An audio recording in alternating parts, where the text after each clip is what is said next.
প্রতিদিন রাতে ঘুমানোর সময় ঠিক একই রকম কাণ্ডকালাপ দেখতে পেতাম। মা যখন বাবাকে বলতো, আজ আমি দরজা খুলবই না, অত সহজেই আমি খুলব না, যাও প্রতিদিন তুমি চায়ের দোকানে বসে যেভাবে আড্ডা মারো আজকেও সেভাবে আড্ডা মেরে আসো, বাকিরা একটু থেকে আসলেই তো পারো। বাবা মায়ের এই প্রত্যেক দিন এই ধরনের কথাবার্তা আর এই ঝগঝে যাঝাটি আমার একদম ভালো লাগত না। আমি চিন্তা করতাম, মা কেন এমন করে?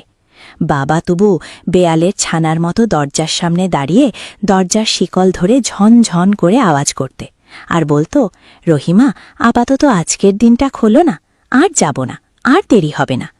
তখন মাঝে মধ্যে আওয়াজ করে বলতো, বউয়ের কাছে সময় দেবে না বলে রাগ করে বাড়ি ফেরো তো, কাছে থাকলেই কি আমি তোমার উপরে চড়ে বসি? কেন, কি এমন মনে করেছ আমারে? আমার কি জীবন না? আমার কি স্বামীকে খাঁচা পেতে ইচ্ছা করে না? সব সময় শুধু চায়ের দোকান আর চায়ের দোকান, তার কানা নাত করে বাড়ি ফিরো। আমি বুঝি না আমাকে বিয়ে করছিল কেন? আর এই বুড়ো নাই হতে এত সহজেই তোমার মুরদ ফুরিয়ে গেল? ছি ছি। তখন বাবা বলতো, আরে রহিমা, আস্তে কথা বলবো না, ওদিকে ঘরে ফেরত আসা একটা মেয়ে আছে, সেসব শুনতে পাবে। আমি তখন একদিন দুদিন প্রত্যেক দিন এই কথাখানি আসত এবং খারাপ লাগত। বাবা নিশ্চয়ই প্রতিদিন দেরি করে বাড়িতে ফেরে, আর মা তাকে অন্যরকম অজুহাত দিয়ে গালাগালি করছে। ব্যাপারটা আমার কাছে খুব অন্যরকম মনে হল। পরের দিন মাকে জিজ্ঞেস করলাম, মা, আমি তোমাদের ঘর ফেরত একটা মেয়ে, শ্বশুরবাড়ি থেকে দুর্ভাগা কপাল নিয়ে গেছিলাম, ফেরত এসে তোমাদের সংসারে যা আবার বসলাম। তোমাদের প্রতিদিন এ ধরনের আচরণ বাবার সাথে, এটা শুনতে আর আমার ভালো লাগে না, বিরক্ত বোধ হয়। আমি পাশের ঘরেই থাকি, কি হয় তোমাদের বলো তো? মা তখন বলল, শোন, তোর বাবা মনে পড়ে না কবে আমার সাথে সে শেষবারের মতো সাক্ষাৎ করছে?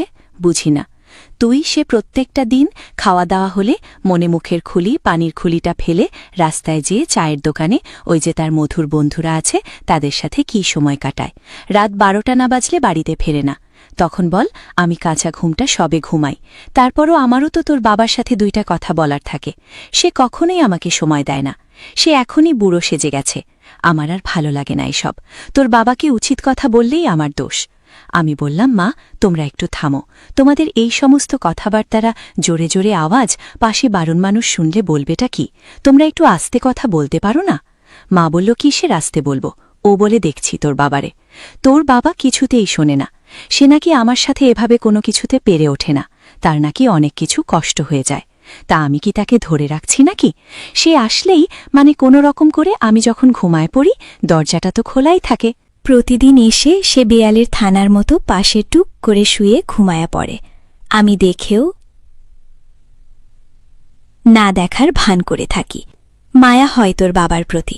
সারাটা দিন বেচারাটা খাটাখাটনি করে বাড়িতে আসে, আমি তাকে আর কোনো কিছুর জন্য বলি না, কিন্তু হার কত, আমার কি একটা দিনও তাকে কোনো কিছু বলতে মন চায় না, করতে মন চায় না? সে একদমই আমাকে কোনোদিনও সময় দিতে চায় না। আমি তখন বললাম, মা, একটু বাবাকে বুঝায় বললেই তো হয়। মা তখন বলল, ঠিক আছে, আমি আর পারব না, আমার হয়ে তুই তোর বাবাকে পারলে বুঝিয়ে বলিস। আমি বললাম, আচ্ছা, তুমি ছাড়ো এ কথা, আর বাবাকে বলো না, আমি বাবাকে দেখেছি।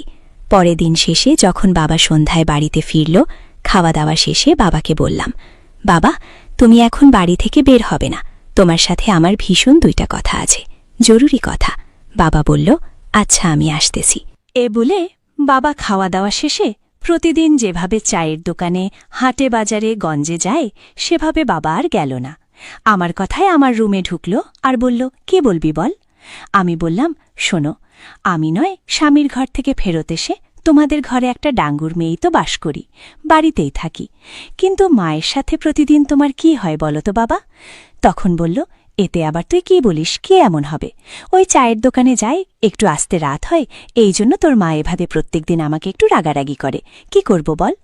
আমি বললাম, না বাবা, তুমি এখনও অতটা থুমথুমে বুড়ো হয়ে যাওনি, আমার মাও অতটা বুড়ো হয়ে যায়নি, মায়ের তো একটা শখ আলাদা আছে, সকাল সকাল স্বামীকে নিয়ে একটু কাছে পাবে, তার দুটা প্রয়োজনীয় কথা তোমাকে শোনাবে, বা তুমিও তার সাথে একটু মন বিনিময় করবে, আলো বাসাবাসি করবে। তা নয় তুমি প্রত্যেকটা দিন খাওয়া হলেই অন্যরকমভাবে মুখ ফিরিয়ে বাজারে চলে যাও আড্ডা মারতে। কেন, মাকে একটু সময় দিতে পারো না? বাবা বলল, আসলে সময় তো দিব রে, কিন্তু আমি যে আর পেরে উঠি না। আসলে আমার মধ্যে একটু সমস্যা। আমার আসলে মনের কাছে একটা ভয় হয়। তোকে কি করে বলি, তুই আমার মেয়ে। আমি বললাম, বাবা, কোনো ভয় করার দরকার নেই, লজ্জাও করার দরকার নেই। আসলে নিজের সমস্যাটাকে চেপে রাখলে ওটা আরও বড় আঘাত ধারণ করে। বলো তো তোমার কি হয়েছে? তখন বাবা বলল, শোন রে বাবা, আসলে অনেক দিন ধরেই আমি খেয়াল করতে আমি সারাদিন খাটাখাটি করে বাড়িতে ফিরি, কিন্তু আমার মনের মধ্যে চাই না তোর মাকে নিয়ে একটু আনন্দ উৎফুল করি, বা বুঝিস তো, তার দায়ে আমি পূজাই। কিন্তু কেন যে এরকম হচ্ছে আমি বুঝি না। আগে তো ঠিক ছিয়ান। আমি বললাম, তাহলে তুমি ডাক্তার দেখালেই তো পারো। তাহলে তুমি শারীরিকভাবে ভীষণ অসুস্থ বাবা, তুমি ঠিক নেই, একদম ঠিক নেই। এভাবে আর কতদিন চলবে? বা মা তো তোমার কাছে এইভাবে এই জন্য রাগারাগি করছে, তুমি বোঝো না ব্যাপারটা? আমি মেয়ে হয়ে তোমাকে কতটা ভেঙেচুরি বুঝিয়ে বলবো? বাবা বলল, হ্যাঁ আমি বুঝতে পারছি তুই যা বলতে চেয়েছিস। তবে ঠিক আছে, আমি আজকে আর চায়ের দোকানে যাব না। আজকে থেকে কিন্তু দেখতো বাবা, আমার কোনো জায়গায় চিকিৎসা করা যায় নাকি। আসলে তোর মা যেটা চাইছে আর আমি যেটা আসলে আমার দরকার, সেটা আমার মধ্যে আসলে অতটুকু নাই। আমি ঠিক করি, তাই নিজের স্ত্রীর কাছে ভীষণ লজ্জিত। আমি তাই মুখ গোমরা হয়ে চায়ের দোকানে যাইয়ে অনেক সময় কাটিয়ে আসি। যখন তোর মা ঘুমিয়ে পড়ে, ঠিক চালাকি করে ওই সময় বাড়ি ফিরি। কিন্তু আমার যে লজ্জা শেষ নেই তোর মারায় পড়ে। মুখের পরেও এ কথা বলতেও লজ্জা করছে। কি বলি আমি? বললাম, বাবা, আজকাল কত কিছু পাওয়া যায়, ছেলেদের মন নাকি হঠাৎ চাঙ্গা হয়ে যায়। তোমাকে কি এসব কথা মেয়ে মেয়ে বলে দেব বাবা? বাবা বলল, এটা আমাকে বলে আর লজ্জা দিবি না রে, আমি সেগুলো ব্যবহার করছি। কই কোনো কিছুতেই তো আসলে আমার শ্যুট করে না, কাজ হয় না। আমি তাই বলে কি তোরা লেখাপড়া শিখেছিস? একটু দেখে শুনে ভালো ডাক্তার আমাকে দেখিয়ে সুস্থ করে ওঠাতো। আর কতদিন তোর মায়ের সাথে এভাবে একের পর এক এত কথা এত কিছু, আর আমার ভালো লাগে না। আমি দিন মজুরি খেটে খাওয়া মানুষ, সারাটা দিন হাড় ভাঙা পরিশ্রম করে বাসায় ফিরি।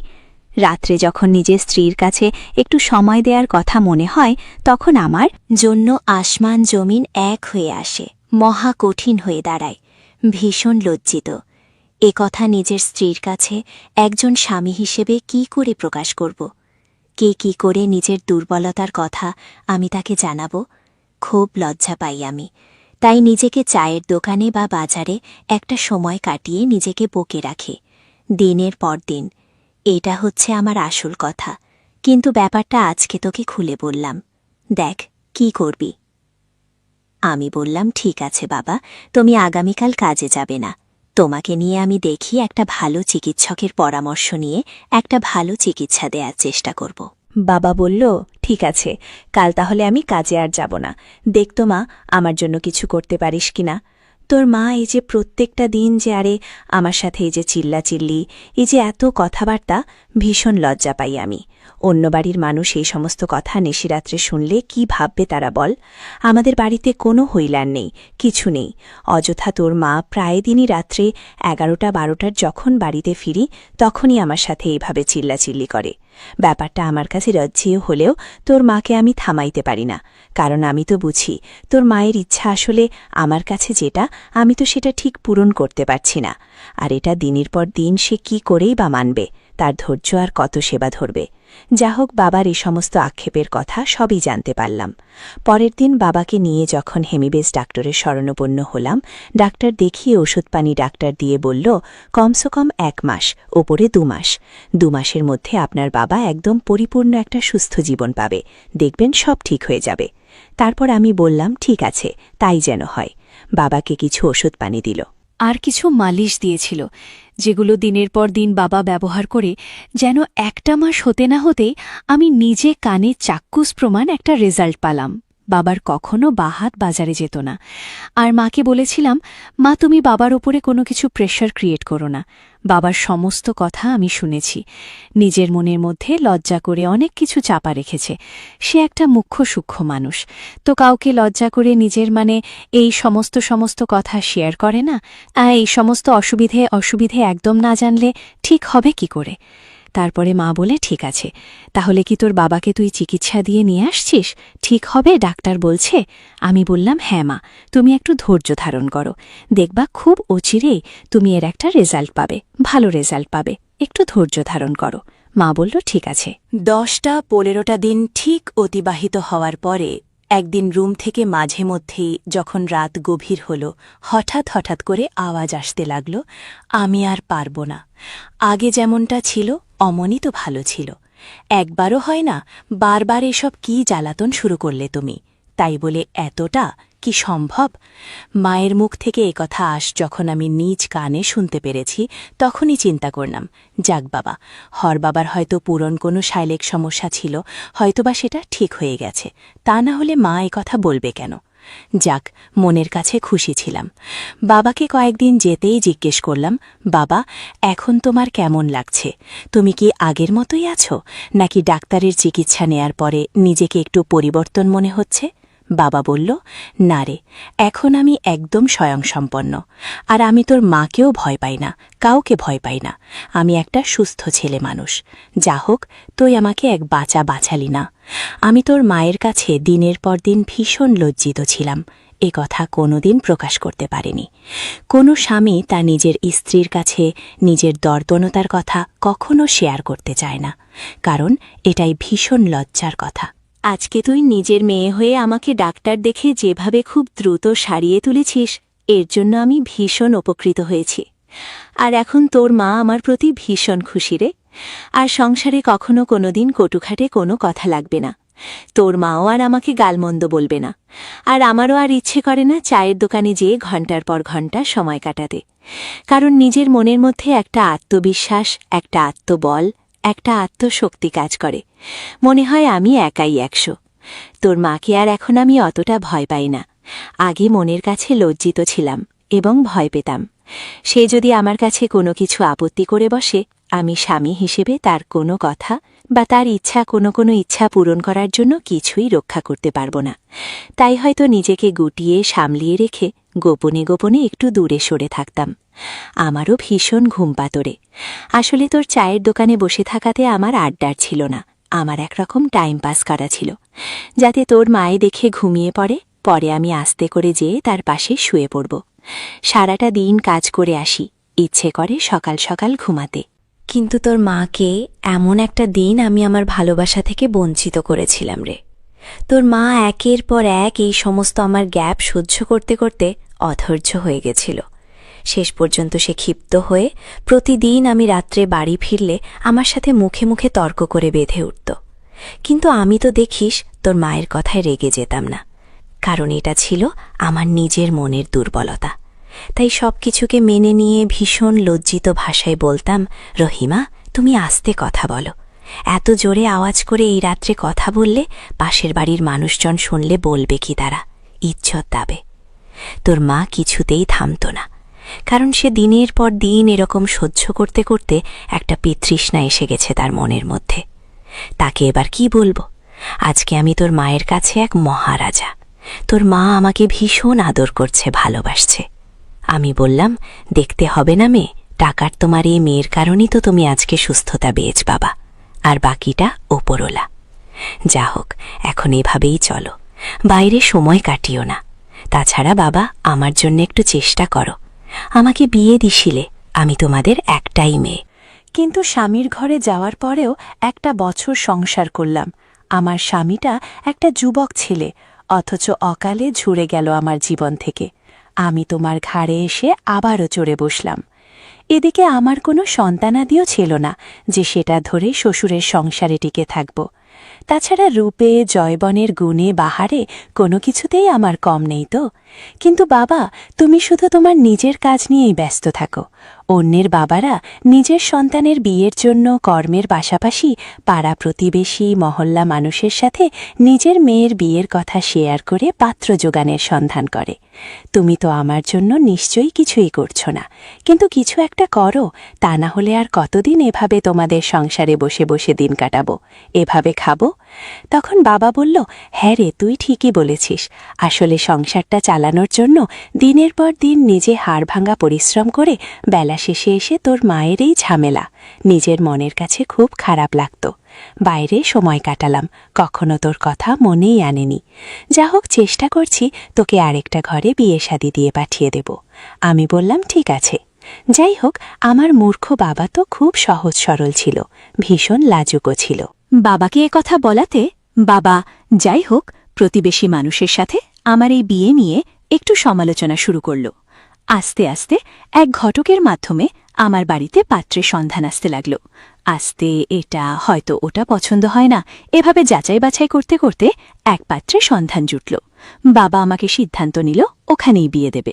ছেলেটার আগে একটা বউ ছিল, মেয়েটার নাকি পূর্বে কোনো ছেলের সাথে সম্পর্ক ছিল, তাই চলে গেছে। ছেলেটা কোনো সন্তানারে কিছুই হয়েছিল না। ওই ছেলের সংসারে দৌড়তে গেলে যুবক ছেলে, আর আমিও উচ্চ লম্বা। তোমরা তো আমাকে দেখতেই পারছো বন্ধুরা স্ক্রিনে। তো আমি আসলে রূপে গুণে অতটাও কম না, তবু এক ঘর ফেরত আসা মেয়ে, কত ভালো ঘরেই বা আমি আশা করতে পারি। কিন্তু তবু ওই পাত্রটা আমার জন্য একদম বেস্ট ছিল। বাবা আমাকে ওখানে কোনো রকম করে বিয়ে শাদী দিয়ে পার করল। আমি দ্বিতীয় স্বামীর সংসারে গিয়ে সংসার করতে লাগলাম। তার আবার মা বেঁচে নেই, অর্থাৎ আমার শাশুড়ি বেঁচে নেই, তার বাবা বেঁচে ছিল। বাবা একদম যুবকের ন্যায়, ভীষণ স্মার্ট, আর ছেলেটা খুবই সহজ সরল। কিন্তু বোকাসুখা ছেলের ঘরে আসলে একটু চালাক চোটের মেয়েরাই মনে হয় জোটে। হ্যাঁ, তা না হলে ও ছেলেটার প্রথম স্ত্রী খুব চালাকচোত এবং শিক্ষিত নাকি ছিল। তার পূর্বে একটা সম্পর্ক ছিল। বাবা মা জোর করে হয়তো তার সংসারে বিয়ে দিয়ে পাঠিয়েছিল। কিন্তু বিয়ের কয়েকটা দিন অতিবাহিত হতেই পূর্বের ভালোবাসার মানুষটার সাথে আমার হাত ধরে পালিয়ে যায় সেই মেয়েটি। ছেলেটি আর পরে বিয়ে করে না। এখন তার সাথে আমার বিয়ে হবার পরে আমি সংসার করছি। যা হোক, তার সাথে সংসার করতে লাগলাম। ছেলেটি আমাকে মনের দিক দিয়ে খুব খুশি রেখেছিল। মানে তোমরা তো বুঝতেই পারছ। বলে কি, কিসের খাটের খাটের খাট আর স্টিলের খাট, সবই যেন নড়বড়ি হয়ে যায় রাত শেষে। যা হোক, আমিও ভীষণ আনন্দ উৎসাহিত সাথে সংসার জীবনে স্বামীর সংসার করতে লাগলাম। কোনো কিছুতেই আমার অভাব ছিল না। তারপরে আমার স্বামীটা একটা প্রাইভেট কোম্পানিতে জব করত। কিছুদিন পরে স্বামীর চাকরি ওখান থেকে চলে যায় যে কোনো কারণবশতে। আমার শ্বশুরের টাকা পয়সা ছিল। আমার শ্বশুর সরকারি জব করত, কিন্তু সে রিটায়ার্ড প্রাপ্ত। বসে বসে পেনটা টাকায় খায় আর রাজার হালে ঘুরে ফেলে। শাশুড়ি বেঁচে নেই। আমি মাঝে মধ্যে তাকে যদি বিয়ের কথা বলতাম, আমাকে বলে, তুমি এসব কি বলো, আমার কি আর সেসব সময় আছে, বিয়ে করতে ইচ্ছে করে না গো, বিয়ে করলে তো আমি পায়ে বেরি পড়ে যাবে, আমার এই স্বাধীনতাটা ততটুকু আজকাল থাকবে না। দেখো না, আমি এ বেলায় এক পোশাক তো ও বেলা আরেক পোশাক পরে আমার কলিগদের সাথে কি সুন্দর স্বাধীনভাবে চলাফেরা করি। টাকা পয়সার তো আর আমার অভাব নেই। কিন্তু তুমি যা বলছো, ওভাবে বললে তোমার নতুন শাশুড়িকে যদি নিয়ে আসি এসবে, তাহলে তো আমার পায়ে বেরি পড়ে যাবে গো, তখন তো তার হুকুম শুনে আমার চলতে হবে। যা হোক, তার খাওয়ার ঠিক নেই, চলার ঠিক নেই, ঘুমের ঠিক নেই। একটা জীবন আমার শ্বশুরের খুব বিলাসিতার সাথেই চলাফেরা করত। আমার তার চলাফেরা দেখে ভীষণ ভালো লাগত। কিন্তু আমার শ্বশুরও যেমনি উঁচু লম্বা খুব হ্যান্ডসাম, তেমনি তার ছেলেটাও আমি পেয়েছি মনের মতো। যারা আমি যেরকম একটা মেয়ে, আমার যতটুকু দরকার ছিল আমি যেন আমার স্বামীকে পাওয়ার পরে তার চেয়েও বেশি পেয়েছি। দারুণ সময় কাটছিল আমার তাম্ব জীবনে।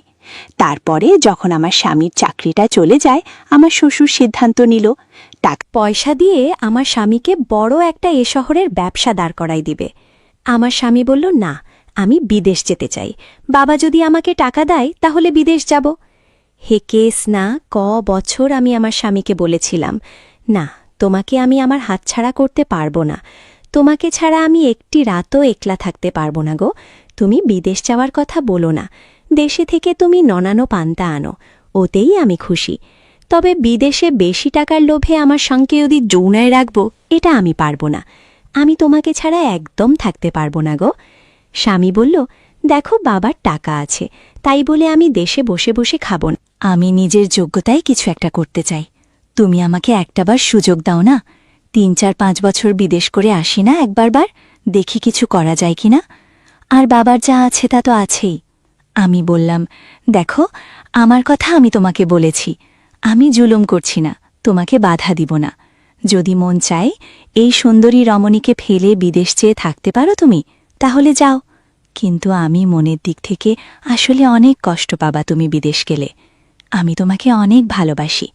তাছাড়া তোমার ভালোবাসা আর তোমার সৎ সবকিছু মিলে আমি অনেক মুগুটখ। আমি যে তোমাকে ছাড়া একদম থাকতে পারবো না, তুমি বোঝো না কেন? স্বামী আমার কিছুতেই বোঝে না, সে এক কথার মানুষ। আমাকে বলল, তুমি বাবাকে জানিয়ে দাও আমি বিদেশ যেতে চাই। একথা শ্বশুরকে জানাতেই শ্বশুর বলল, ঠিক আছে, ও যদি যেতে চায় আমি টাকা পয়সা দেব, যাক না। এ কথা বলতে আমার স্বামী সমস্ত কিছু রেডি করে ফেলল। 3 মাসের মাথায় আমার স্বামী বিদেশ চলে গেল। বাড়িতে আমি আর আমার শ্বশুর থাকলাম। ভীষণ একলা একটা জীবন। স্বামী বিদেশ যাওয়ার যখন 6 মাস অতিবাহিত হয়ে গেল, তখন যেন ওই সংসারে আমার থাকা ভীষণ কষ্টদায়ক হয়ে গেল। কি করব, কোথায় যাব, আমি ছাড়া একদম থাকতে পারি না। তখন বন্ধুরা, আমি বাবা মায়ের সংসারে বিয়ের পরে খুব কম আসতাম, যদিও আসতাম একদিনের জন্য। দিন এসে দিন চলে যেতাম। আমার বাবা মা অবশ্যই আগের যে একটা সমস্যা ছিল সেটা ঠিক হয়ে তারা এখন সুখী। হ্যাঁ, কিন্তু আমার স্বামী, তাকে নিয়ে যতটা আমি সুখী ছিলাম, মনে হচ্ছিল পৃথিবীর কোনো মেয়ে এতটা সুখী না। সেই স্বামীকে বিদেশ পাঠিয়ে আজকের জন্য আমার মোটেও সময় যাচ্ছে না, কারণ আমার স্বামীর কাছে এভাবে সবকিছু প্রতিদিন সকাল বিকেল রাতে ও সমস্ত পেতে পেতে একটা অভ্যাসে পরিণত হয়ে গেছিল। আমি যে পারছিলাম না। স্বামী মানে স্বামী কাছে না থাকলে যতটা যন্ত্রণা হয় একটা বিবাহিত মেয়েই জানে। কি করব, ভালো লাগছিল না, ধৈর্যের মারি বাঁধ ভেঙে গেছিল। এদিকে আমার রোম্যান্টিকতার শ্বশুর মাঝে মধ্যে বলতো, বৌমা, বাড়িতে এভাবে একলা একলা থাকুক, আর কত থাকবে, ভালো লাগে, তুমি কি বেড়াতে যাবে আমার সাথে? আমি বললাম, আপনি নিলে না হয় একদিন নেবেন, তারপরে তো আর নেবেন না। শ্বশুর বলল, এসব কি কথা বলছো তুমি? প্রতিদিন গেলে প্রতিদিন নেব। তোমার মতো একটা সুন্দরী বৌমা আমার সাথে গেলে তো আমার ভীষণ ভালো লাগবে। এই কথা বলে আমি শ্বশুরের সাথে প্রতিদিন বিকেলে ঘুরতে বেরতাম। এদিক যেতাম, সেদিক যেতাম। আস্তে আস্তে শ্বশুরের সাথে অনেক সুন্দরভাবে একটা ফ্রি মাইন্ডে চলাফেরা করতে লাগলাম। যেন আমার হাতের একটা হয়ে গেল শ্বশুর। আমার যখন যেটা কেনাকাটা দরকার হয়, শ্বশুরের সাথে করে যেই কিনতাম। স্বামী ওদিকে বিদেশ থেকে টাকা পাঠাতো।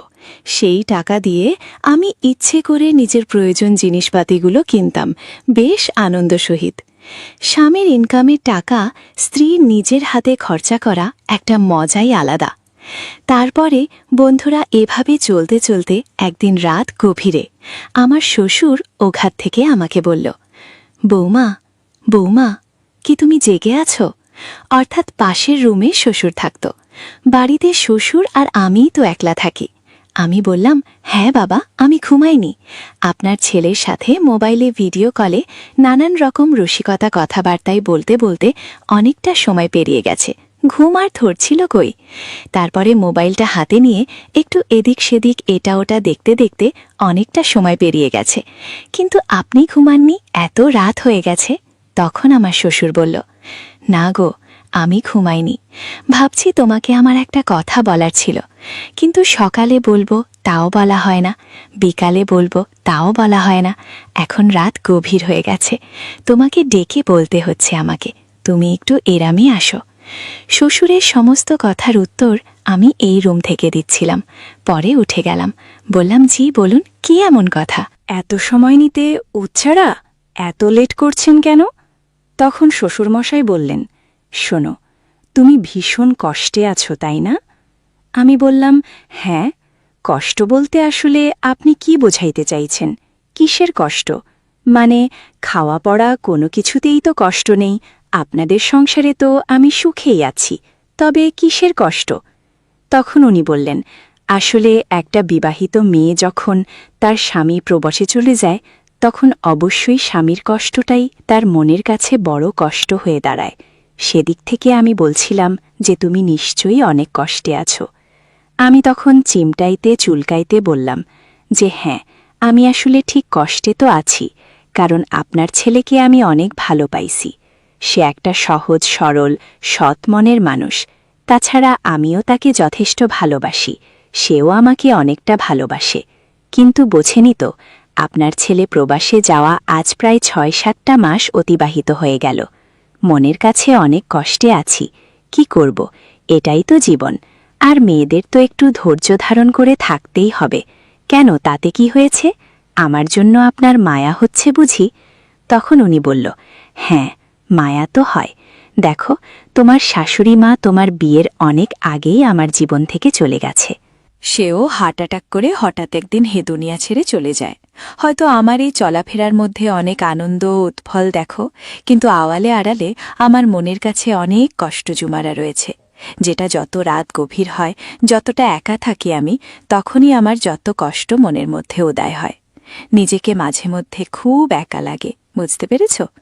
আমি বললাম, তাই তো? কই, এরকম তো আপনাকে দেখে বোঝা যায় না। তাহলে তো কি করার আছে বরন্ত?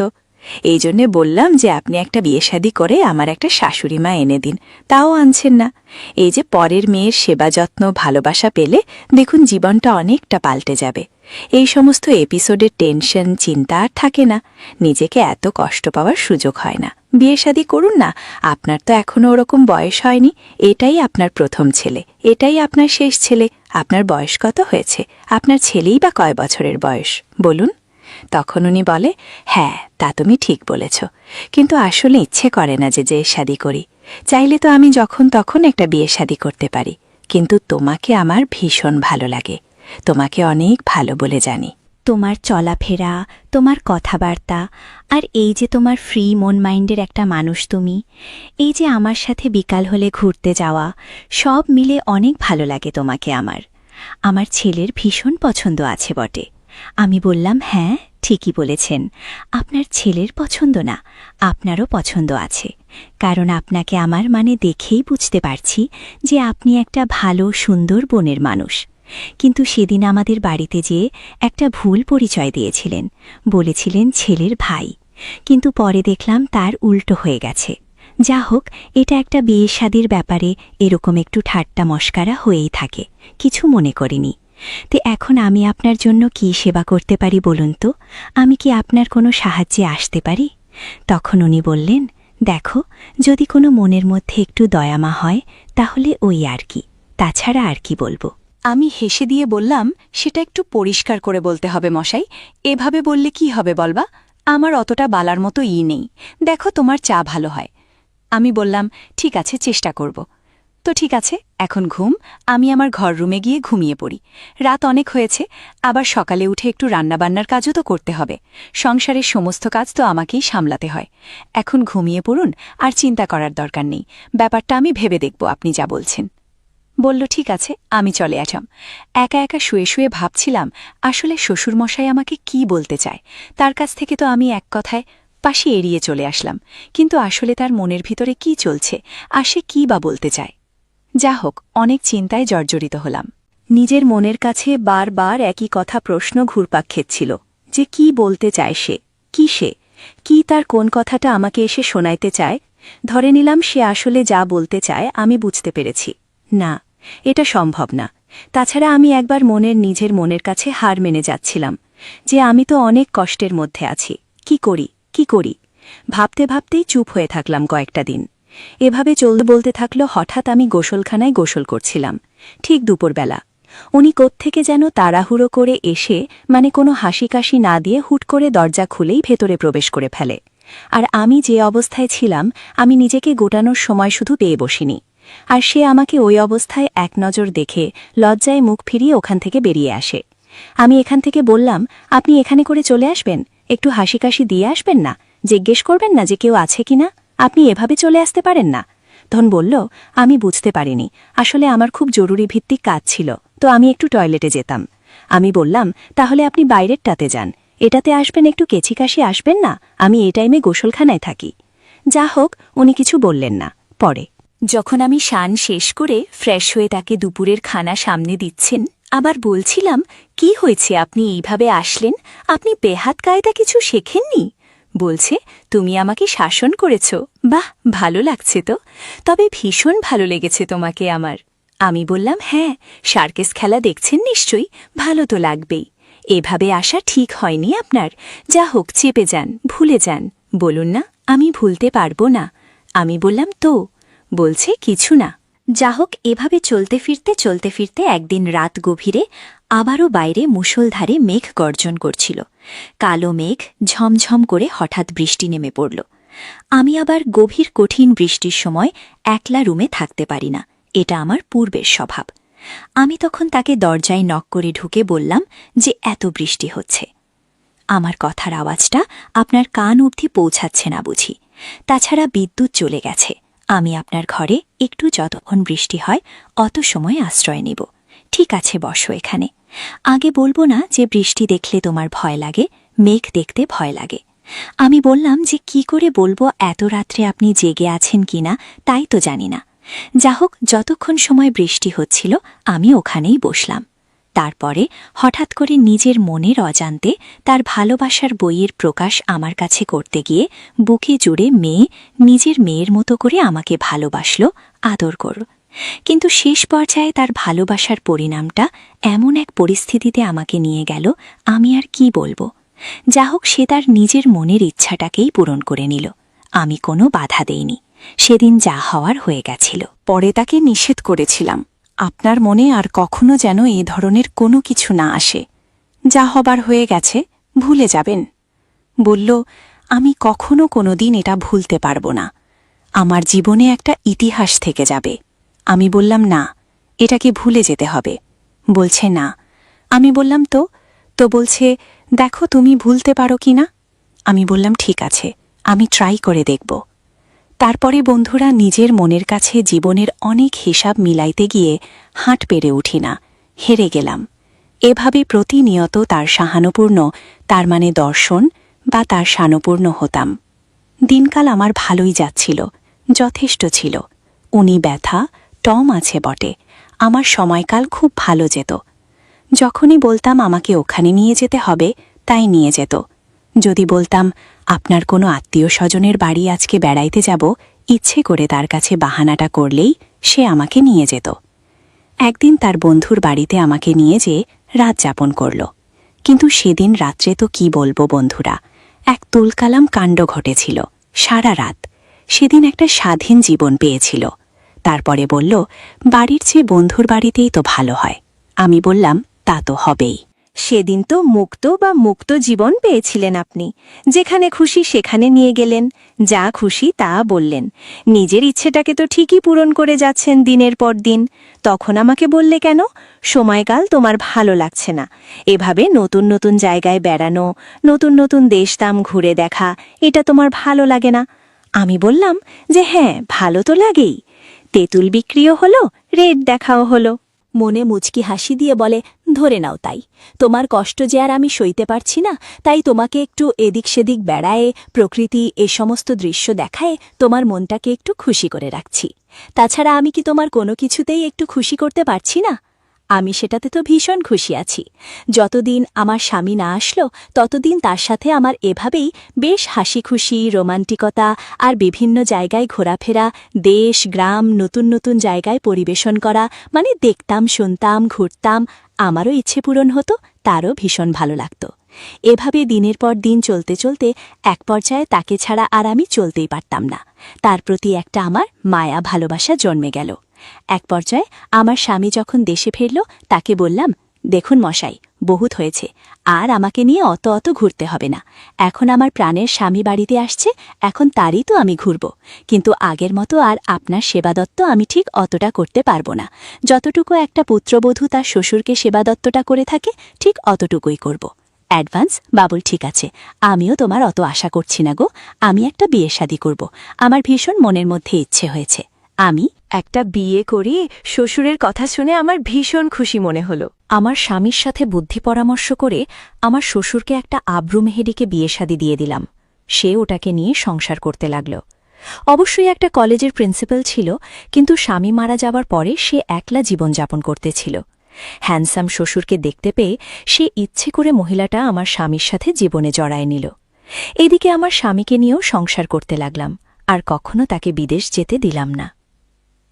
এভাবেই আমার স্বামীর সাথে জীবনটা খুব সুখেই কাটছিল। আর ওদিকে আমার বাবা মা যেন এই বয়সে আবারও একটা সন্তান নিয়েছিল। ওই যে বাবা ঠিকঠাক হয়ে যাওয়ার পরে দাম্পত্য জীবনে মাকে ভীষণ সুখী করেছিল সে পরে। তারপর পরেই সেই বয়সে আমি যখন আমার শ্বশুরবাড়িতে চলে আসলাম, ওদিকে দেখি আমাদের একটা ছোট ভাই জন্মেছে। কি একটা আনন্দের খবর! সব মিলে আমি ভীষণ খুশি ছিলাম। তো বন্ধুরা, আমার জীবনে ঘটে যাওয়া এই রহস্যময় একটা ঘটনা আমি মনের মধ্যে চাপা রেখেছিলাম। তো তোমরা আমাদের চ্যানেলের একটা যেহেতু সদস্য, ফলোয়ার, তাই তোমাদের কাছে এই গল্পটা শেয়ার করতে পেরে আজ আমার ভীষণ ভালো লাগলো। তো বন্ধুরা, সত্যি তোমাদের কেমন লেগেছে? যদি সত্যিই তোমাদের মন ছুঁয়ে যায়, গল্পটি যদি ভালো লেগে থাকে, তাহলে আমি তোমাদের কাছে আবারও রিকোয়েস্ট করে বলছি, তুমি যদি এই চ্যানেলের দর্শক না হয়ে থাকো, যদি সাবস্ক্রাইব না করে থাকো, তাহলে চ্যানেলটিকে এক্ষুনি সাবস্ক্রাইব করে এই চ্যানেলের নতুন দর্শক হয়ে যাও এবং ভিডিওতে একটা লাইক দাও, আর এই ভিডিওটা শেয়ার করে অন্যকে দেখার সুযোগ করে দাও। আর বন্ধুরা, আগামীকাল এর চেয়েও আরও সুন্দর গল্প নিয়ে ফিরছি তোমাদের মাঝে। ততক্ষণে সবাই তোমরা ভালো থাকবে, নিজের স্বাস্থ্যের যত্ন নেবে, তোমার পরিবারের খেয়াল রাখবে, এই প্রত্যাশায় আজ এখানেই বিদায় নিচ্ছি। Good bye.